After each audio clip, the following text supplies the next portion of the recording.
Σαν σήμερα εκοιμήθη ο γέροντας Κύριλλος της Ιεράς Μονής του Οσίου Δαβίδ, ο προηγούμενος ηγούμενος, πριν το δικό μου πνευματικό, το γέροντα Γαβριήλ.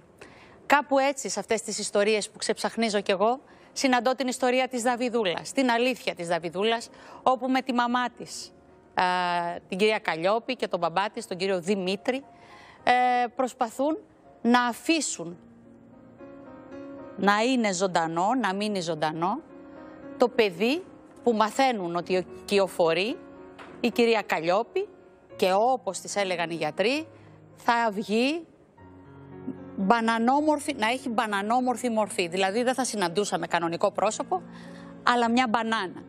Ο γέροντας Κύριλλος, που σαν σήμερα εκοιμήθη, της είπε ότι αν θέλεις να έρθει στη ζωή αυτό το παιδί, γιατί εσείς θα το κρατήσετε στη ζωή, αυτό το παιδί θα έρθει και θα είναι η χαρά της ζωής.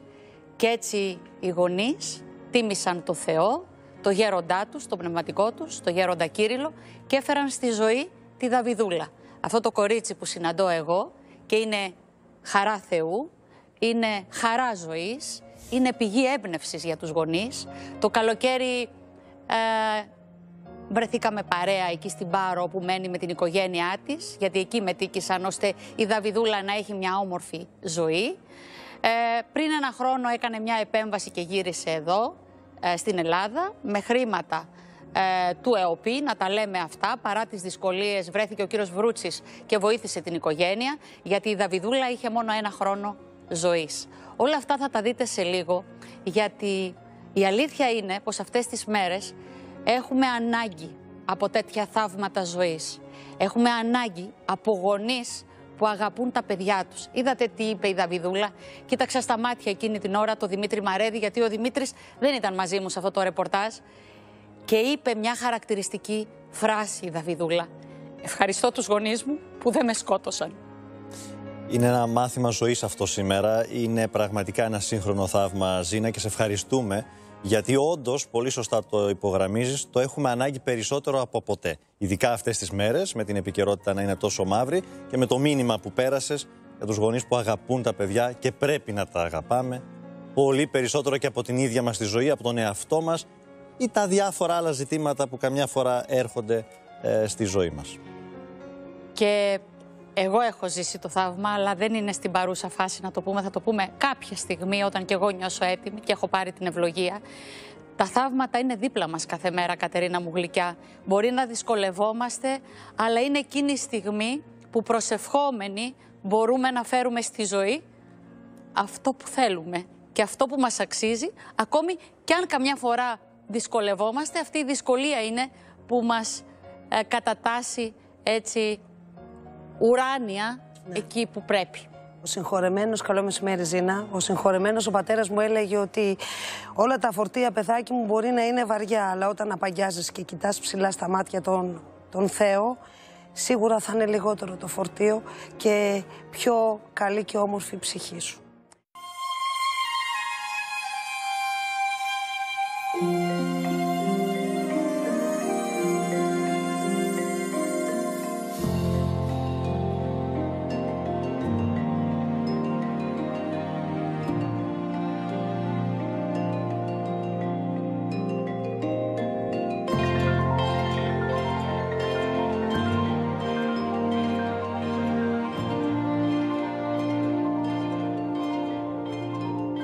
Βρισκόμαστε στο μοναστήρι του Οσίου Δαβίδ και στο Ξοκλήσι του Αγίου Κωνσταντίνου και Ελένης, και πού αλλού θα μπορούσα να βρίσκομαι με τη Δαβιδούλα και την παρέα της, τη μαμά και τον μπαμπά. Γιατί η πρωταγωνίστρια, αγαπημένη μου Καλλιόπη και Δημήτρη, είναι μόνο η Δαβιδούλα. Κόλλατο.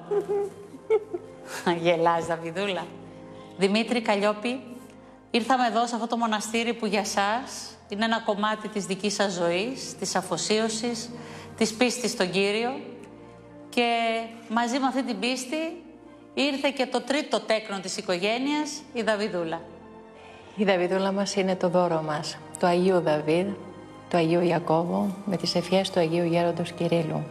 Είναι το μεγάλο δώρο του Θεού, τον ευχαριστούμε, τον ευγνωμονούμε, και η χαρά μας είναι απερίγραπτη τα 14 χρόνια που είναι κοντά μας και οι 9 μήνες κυοφορίας. Είναι ένα δώρο, είναι ένας υπέροχος δρόμος, δρόμος προσευχής, δρόμος χαράς με τη δύναμη και τη βοήθεια του Κυρίου, που πάντα βγαίνει και φανερώνεται η δόξα του και η δύναμή του και μας χαρίζει αυτό το χαμόγελο που λέγεται Δαβιδούλα. Δημήτρη μου, τι είναι αυτό που σε δίδαξε εσένα αρχικά αυτή η διαδρομή και μετά θα τα πάρουμε τα πράγματα με τη σειρά? Εντάξει, ο ερχομός της Δαβιδούλας μας έκανε καλύτερους ανθρώπους, καλύτερη οικογένεια. Έτσι με έφερε πολύ αγάπη μέσα και στα άλλα 2 παιδιά. Με τις δυσκολίες βέβαια, αλλά ξεπερνιούνται όλα. Ήταν εύκολο, σίγουρα όσοι μας βλέπουν δεν το πιστεύουν, αλλά είναι πολύ πιο εύκολο από ό,τι νομίζετε όλοι. Το να ζεις με τη Δαβιδούλα είναι μόνο χαρά. Δαβιδούλα, ξέρεις ακριβώς τι είναι αυτό που έχεις και ποια ήταν η δική σου διαδρομή μέχρι τώρα για να φτάσεις ως εδώ που έφτασες? Γιατί εγώ ξέρω πως σε σένα και στη ζωή σου υπάρχει ο Γέροντας Κύριλλος. Βέβαια, πάντοτε ήτανε. Ο προηγούμενος ηγούμενος από τον Γέροντα Γαβριήλ εδώ, που ήταν και ο νονός σου. Πάντα όταν σκέφτομαι τον παππού τον Κύριλλο, πάντα το σκέφτομαι και στις δύσκολες στιγμές που ζω ή στα νοσοκομεία. Πάντα τον επικαλούμε και έτσι νιώθω μια γαλήνη μέσα μου. Η Δαβιδούλα εξελίσσεται σε ένα πλάσμα εξαιρετικό. Θα το διαπιστώσατε κι εσείς. Και από πλευράς σκέψης και από πλευράς συναισθημάτων και από πλευράς προσωπικότητας εν γέννη. Η αγάπη της πραγματικά μας συγκινεί και μας φιλοτιμεί και εμάς. Δηλαδή εγώ πολλές φορές μένω άναυδος από την αγάπη της.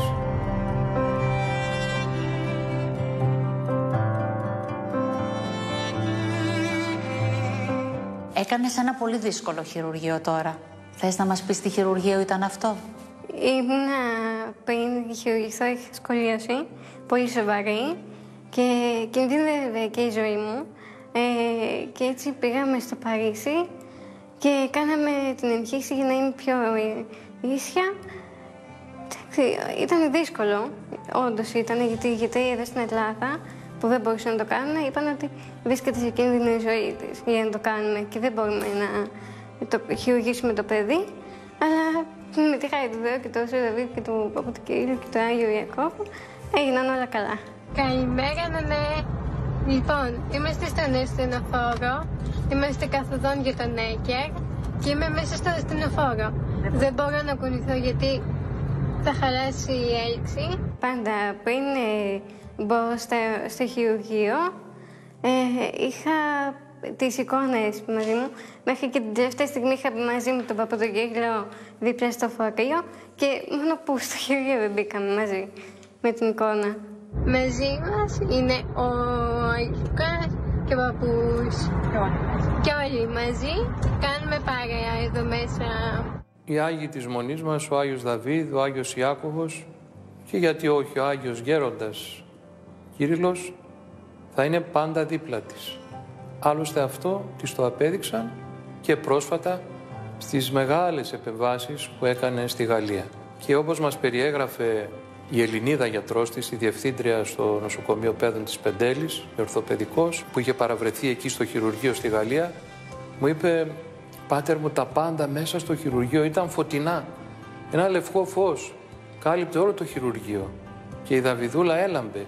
Και εγώ το θεωρώ αυτό ότι είναι ευεργεσία των Αγίων σας. Γι' αυτό από τους πρώτους στόχους μου είπε όταν επιστρέψω στην Ελλάδα είναι να έρθω να προσκυνήσω στη Μονή σας».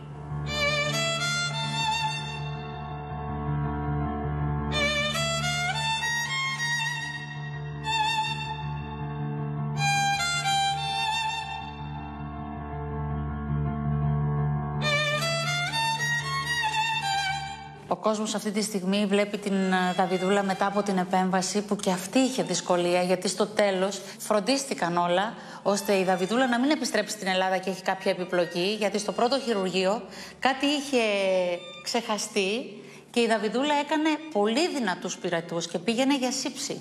Έγινε το πρώτο χειρουργείο το Μάρτιο, το δεύτερο τον Απρίλιο.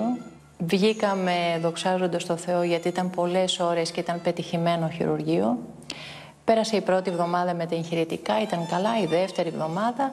Είχαμε όμως το μεγάλο δώρο και τη μεγάλη ευλογία από το Θεό, μετά από 1 μήνα από το δεύτερο χειρουργείο, είχαμε ένα δώρο, μια ίωση, άσχετο από το χειρουργείο, και είχαμε μετεγχειρητικά πυρετούς.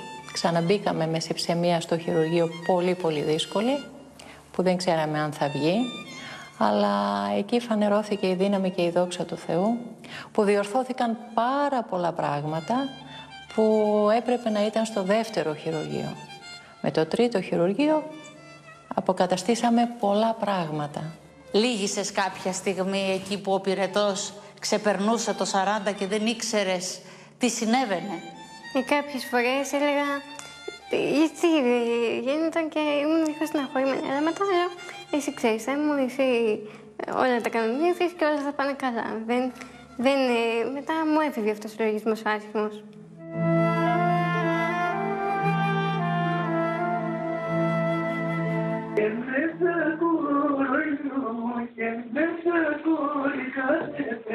Σε βάφτισε ο γέροντας Κύριλλος. Θυμάσαι τα χέρια του, την εικόνα του? Δεν θυμάμαι πάρα πολλά, αλλά θυμάμαι όταν ο παππούς ο Κύριλλος ήταν στο νοσοκομείο και νοσηλευότανε, που ήμουνα μικρή εγώ. Πόσο ήσουνα? Πάρα πολύ μωρό, που κανονικά δεν θα έπρεπε να το θυμάμαι αυτό. 2 χρονών. Δούλα, πού είσαι, βρε? Το θυμάμαι πολύ έντονα με τον παππού κάποιες φορές που με το χαμόγελό του. Και θυμάμαι μέχρι τα αυτιά έφτανε το χαμόγελό του.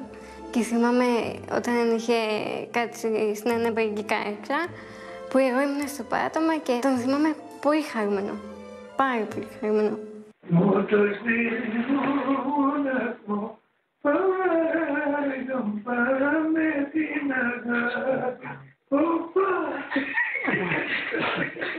Όμως νονό σου παράλληλα είναι και ο ηγούμενος τώρα της Μονής, ο γέροντας Γαβριήλ, που μαζί είσαστε συνοδοιπόροι.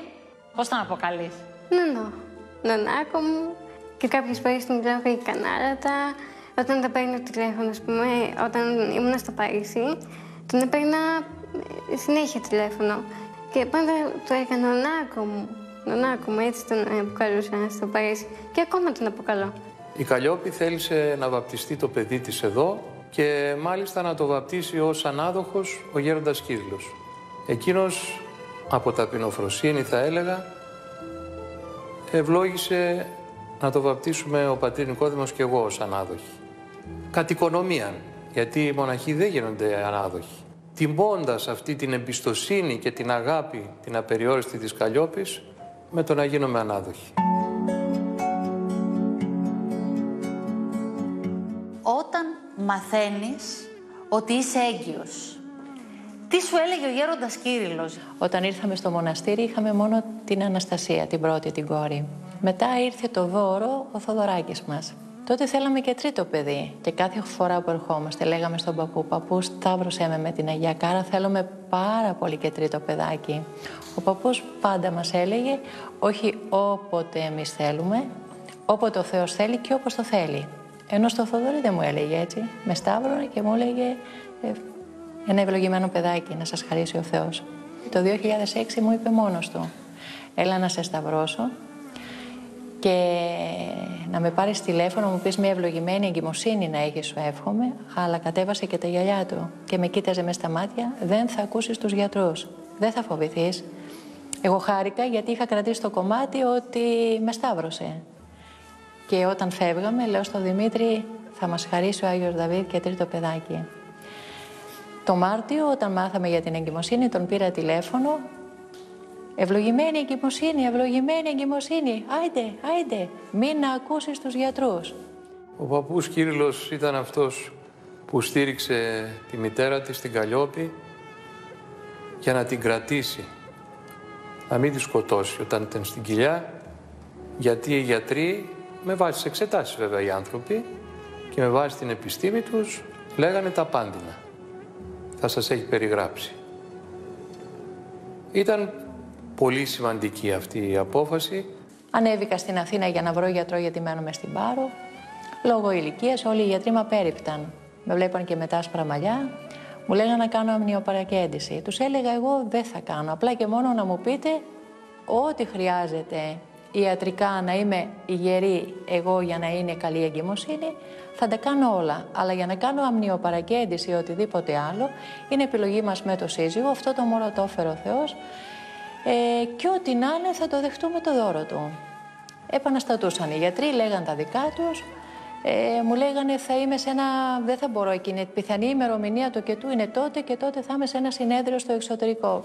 Συγγνώμη, βρείτε άλλο συνάδελφο. Με λίγα λόγια 3 με απέρριψαν. Ο παππούς ο Κύριλλος, όπως και ο γέροντάς μας στην Πάρο, μου έλεγε έχει ο Θεός, θα βρεθεί. Βρέθηκε μια υπέροχη κυρία, η κυρία Ελευθερία, ένας άνθρωπος με πολλή ευγένεια, σεβάστηκε το γεγονός ότι εμείς θα κάναμε όλες τις εξετάσεις εκτός από αμνιοπαρακέντηση. Παιδιά, εγώ σαν γιατρός έχω να σας πω αυτά και σέβομαι την απόφασή σας. Εκεί στο υπερηχογράφημα ήταν που άρχισαν οι ευλογίες οι μεγάλες. Μου λέγανε ότι η Δαβίδουλα θα είναι τερατόμορφο, ότι έβγαιναν με σύνδρομο Down. Μου λέγανε ότι το κεφάλι της είναι σαν μπανάνα. Όταν έβγαινα έξω και το έλεγα στον παππού τον Κύριλλο, που αμέσως τον έπαιρνα τηλέφωνο, να πει στο γιατρό το δικό του κεφάλι είναι καρπούζι. Μην ακούσεις τους γιατρούς, μου έλεγε.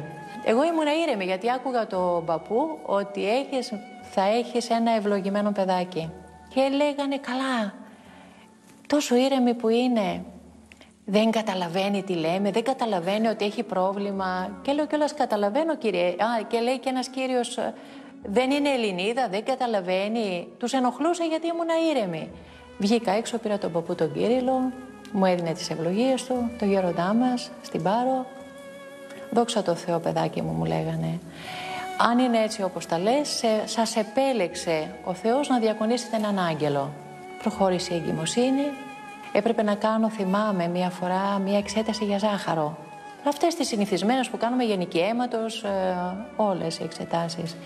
Και βγήκε το ζάχαρο 282 ή 85. Αναστατώθηκε η διαβητολόγος. Η γιατρός μου λέει, η γυναικολόγος, δεν μπορώ να σε αφήσω.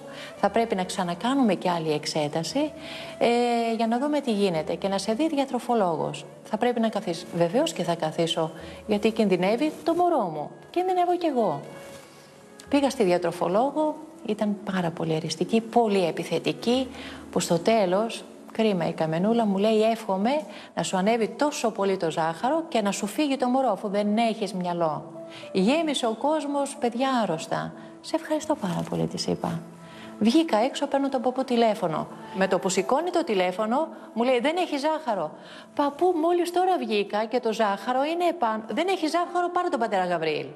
Μου δίνει το τηλέφωνο στον πατέρα Γαβρίλ. Πατέρα Γαβρίλ, του λέω δεν μ' άκουσε. Δεν πήρε την απάντηση. Δεν έχει ζάχαρο. Ασημειωτέρα μου είπε ότι αύριο θα είναι 82 το ζάχαρό σου. Την άλλη μέρα που έκανε πραγματικά ήταν το ζάχαρο μου 82. Λάθος είχε γίνει.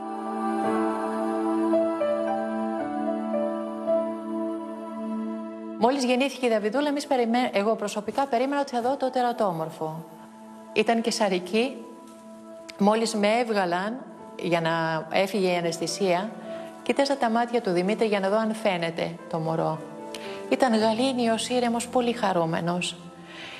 Μπαίνει ο λογισμός μου και λέω «Μ' αγαπάει τόσο πολύ και δεν θέλει να μου δείξει ότι δεν φαίνεται το μωρό, αλλά είναι πολύ χαρούμενος». Και μου λέει «Είναι όλα καλά, είναι μία κούκλα». Τον ξανακοιτάζω εγώ, βλέπω τα μάτια του που ήταν πολύ χαρούμενα. Μου λέει «Είναι πολύ όμορφο το μωρό μας, αλλά έχει 2 θεματάκια που πρέπει άμεσα να χειρουργηθούν». Έπρεπε να φύγει αμέσως να πάει στον παιδό να χειρουργηθεί, γιατί η Δαβιδούλα γεννήθηκε με μη μηνυκοκύλη και ήταν ανοιχτή όλη η πλάτη, από πάνω μέχρι κάτω. Ήταν το μωρό ανοιχτό, όπως είναι το αρνάκι το Πάσχα. Και υπήρχε κίνδυνος να πάθει κάποιο μικρόβιο, αλλά ο κίνδυνος υπήρχε και μέσα στην κοιλιά μου. Να πάθει κάποιο μικρόβιο το μωρό, να πάθω και εγώ. Γιατί δεν ήταν μια μικρή μυελομηνικοκύλη, ήταν ολόκληρη πλάτη ανοιχτή. Και ο κίνδυνος ήταν με τα πνευμονάκια της, που όπως η κύλη ήταν τεράστια. Δεν θα μπορούσε να αναπνεύσει, που μας είπανε από το μεευτήριο που γέννησα. Σημειωτέων ότι μου είχαν πει εμένα ότι μέσα σε όλα τα θέματα ότι η καρδιά της δεν θα αντέξει, μπορεί να πεθάνει μέσα στην κοιλιά, μπορεί όταν θα βγει από την κοιλιά. Μου είχαν πει ότι μόλις θα γεννηθεί θα πεθάνει. Μετά από λίγες ώρες μου τα λέγανε όλα αυτά οι γιατροί. Όταν ήρθε η νοσοκόμα για να μου πει κάποιος πρέπει να υπογράψει για να φύγει το παιδί από το Έλενα, που ήταν το μευτήριο, να πάω στον Πέδον, την παρακάλεσα και της λέω: σε παρακαλώ, το μωρό μου μπορεί να μην το ξαναδώ. Σε παρακαλώ, θέλω να πάω να το δω. Μου λέει: αυτό είναι αδύνατον. Και νοηρά είπα: Θεέ μου, ό,τι είναι το θέλημά σου, αξίωσέ με να το δω. Έρχεται αμέσως με ένα φορείο και μου λέει: έλα, μου λέει, να σε πάω γρήγορα να πας να το δεις. Θα προσπαθήσουμε, θα τα καταφέρουμε. Με σηκώνει, σηκώθηκα, ήταν πρώτη φορά που σηκώθηκα από την επέμβαση, με βάζει επάνω, ανεβαίνω και μπαίνω στο θάλαμο και εκείνη την ώρα ήρθε και ο Δημήτρης. Μπήκαμε μέσα και ήταν πολλά μποξάκια με μωρά. Όταν μπήκα μέσα, πήγαν τα μάτια μου στη Δαβιδούλα. Μόλις την είδα φώναξα: Άγια μου Δαβίδ, σε ευχαριστώ. Ήταν ένας άγγελος. Ήταν βρούμητα με το κεφαλάκι της και το προσωπάκι της έτσι. Έλαμπε ολόκληρη. Και φώναζα σαν τρελή: Άγια μου Δαβίδ, σε ευχαριστώ, σε ευχαριστώ. Και πλησίασα και είδα δύναμη. Και μόλις την είδα της λέω: Άγγελέ μου, είσαι δυνατό. Η Παναγιά κοντά σου. Και έφυγα και ήρθε τέτοια ηρεμία και γαλήνη μέσα μου. Ήμουν σίγουρη ότι όλα θα πάνε καλά. Τώρα που ακούς τη μαμά να τα φυγείτε όλα αυτά συγκινημένη, αλλά είναι δάκρυα χαράς. Είναι. Θέλεις κάτι να της πεις? Ότι όταν με γέννησε ήταν πολύ δυνατή και είχε εμπιστοσύνη στο Θεό και δεν με σκότωσε, που έλεγαν οι γιατροί. Αν η μαμά άκουγε τους γιατρούς και δεν ήσουν στη ζωή, θα ήμουν μαζί με τον παππού, τον Κύριλο. γενναία απόφαση της μαμάς και του μπαμπά. Δεν ήταν γενναία. Ήταν η ευχή του γέροντα Κυρίλου. Χωρίς την πίστη μας και χωρίς την ευλογία του πνευματικού μας δεν μπορούμε να σηκώσουμε πράγματα. Αν ήμασταν εκτός εκκλησίας και χωρίς την πίστη, η Δαβιδούλα δεν θα υπήρχε, το ομολογώ. Υπήρχε νόημα που ήταν στην κοιλιά μου. Υπήρχε νόημα αυτή η ευλογία. Υπάρχει σκοπός. Χωρίς την πίστη μπαίνει η λογική, μπαίνει η επιστήμη. Και εκεί, όπως μου είπαν οι γιατροί, έχει γεμίσει ο κόσμος άρρωστα παιδιά, η Δαβιδούλα δεν θα υπήρχε. Και εκείνο που ήταν η αγάπη του συζύγου μου, που μου έδινε δύναμη με την πίστη μου. Να συνεχίσουμε αυτό το όμορφο ταξίδι που μας δίνει πολλές χαρές, πολλές ευλογίες και έχουμε αυτό το χαμόγελο 14 χρόνια.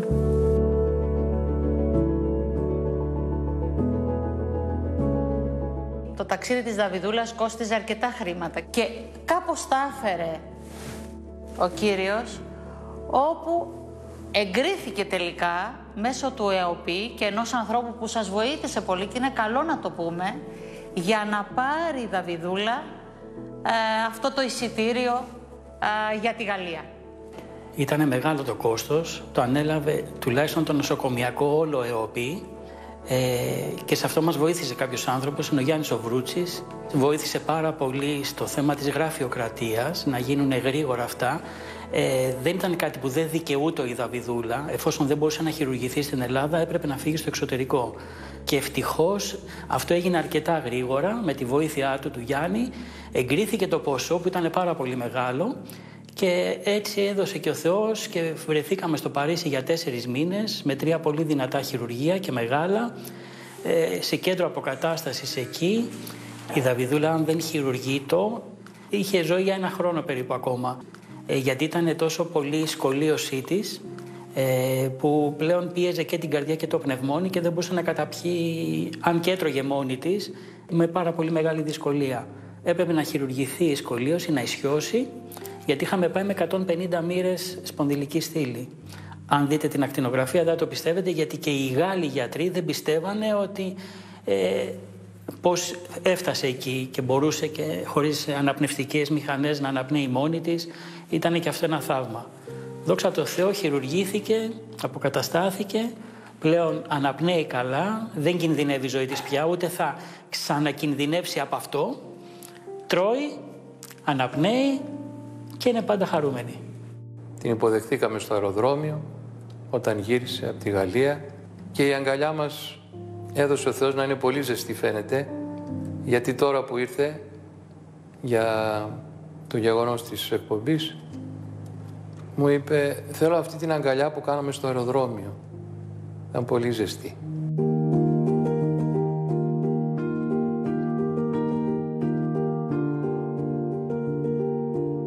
Δημήτρη, μου έλεγες πριν ότι αυτό σου άλλαξε τη σκέψη.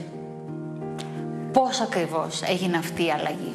Πριν τη Δαβιδούλα βλέπαμε έτσι γονείς με παιδιά που είχαν σοβαρά προβλήματα και δεν πίστευα ότι μπορούν να σηκώνουν τέτοιο φορτίο. Μου φαινόταν αδύνατον και με λιγότερα προβλήματα από τη Δαβιδούλα. Και λέω, αυτοί οι γονείς πώς το αντέχουν αυτό?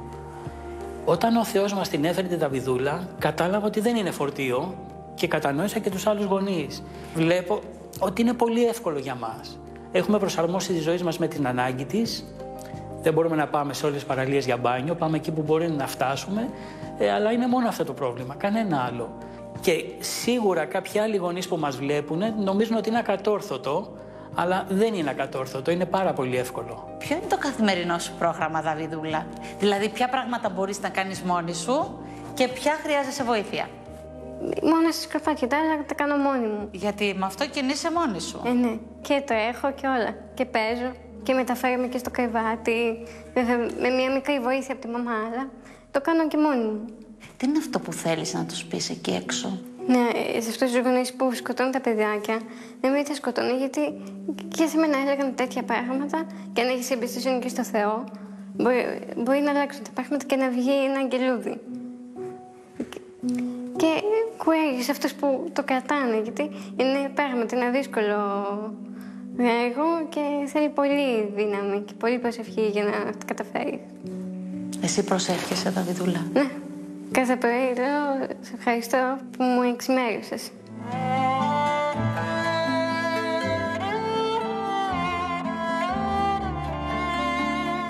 Το μήνυμα στη Δαβιδούλα ότι οι Άγιοι θα είναι πάντα δίπλα της και εμείς θα προσπαθούμε να ανταποκριθούμε στη δική της αγάπη που βγαίνει αφιδόλευτα και χωρίς προσπάθεια.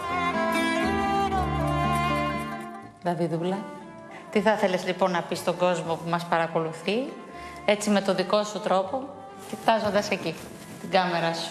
Ότι δεν με φοβούνται τις δύσκολες δοκιμασίες και πάντα να κάνουν προσευχή όταν τους έχετε κάποια δύσκολη δοκιμασία και πάντα να έχουν εμπιστοσύνη στο Θεό. 14 χρόνια δεν χορταίνω να την βλέπω.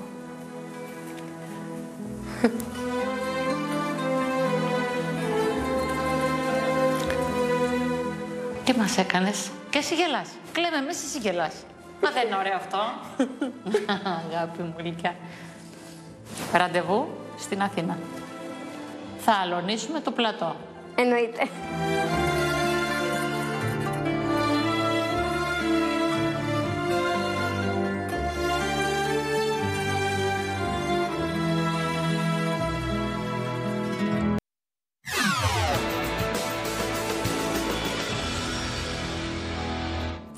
Φτάσαμε στο τέλος.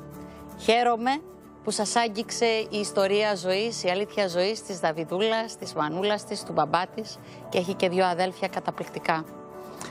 Θα στείλω την αγάπη μου, τα φιλιά μου στην οικογένειά της, στη Δαβιδούλα που τώρα μας βλέπει και μου λέει έκλαιγα με μένα. Της λέω, εγώ Δαβιδούλα μου όσες φορές και να το έχω δει, κλαίω για την πίστη σας, για την αγάπη σας, για την αγκαλιά σας. Σαν σήμερα εκοιμήθη ο γέροντας Κύριλλος.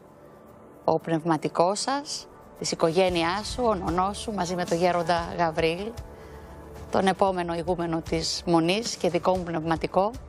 Θέλω μέσα από την καρδιά μου να σου ευχηθώ να γίνεις σπουδαία και τρανή όπως θέλεις, να φοράς αυτά τα πανέμορφα ρούχα που σ' αρέσουν πάρα πολύ και να είσαι καλή μαθήτρια όπως είσαι.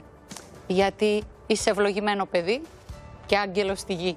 Αυτά είναι τα μηνύματα που πήρα, αυτά θέλω να σε μεταφέρω μέσα από την καρδιά μου και μια μεγάλη καρδιά και μια μεγάλη αγκαλιά σε αυτούς τους γονείς που όπως είπαν δεν σε σκότωσαν αλλά σε κράτησαν. Σε αυτόν τον Άγιο άνθρωπο, τον γέροντα Κύριλλο, που έδωσε αυτή τη δύναμη, αυτή την ψυχική δύναμη στους δικούς σου γονείς για να τους πει ότι εσύ θα γεννηθείς παρά τις αντιξοότητες και δεν θα είσαι ένα παιδί με κεφάλι υδροκέφαλη σαν μπανάνα, αλλά ένα παιδί σαν και αυτό που καμαρώνουν οι γονείς σου σήμερα. Γεια σου Δαβιδούλα. Θα τα πούμε εμείς εδώ από κοντά στο πλατό, αφού θα κάτσεις σε αυτή τη θέση. Τα πάμε εμείς, εκεί το Μάιο που θα φτιάξει ο καιρός. Φιλιά πολλά.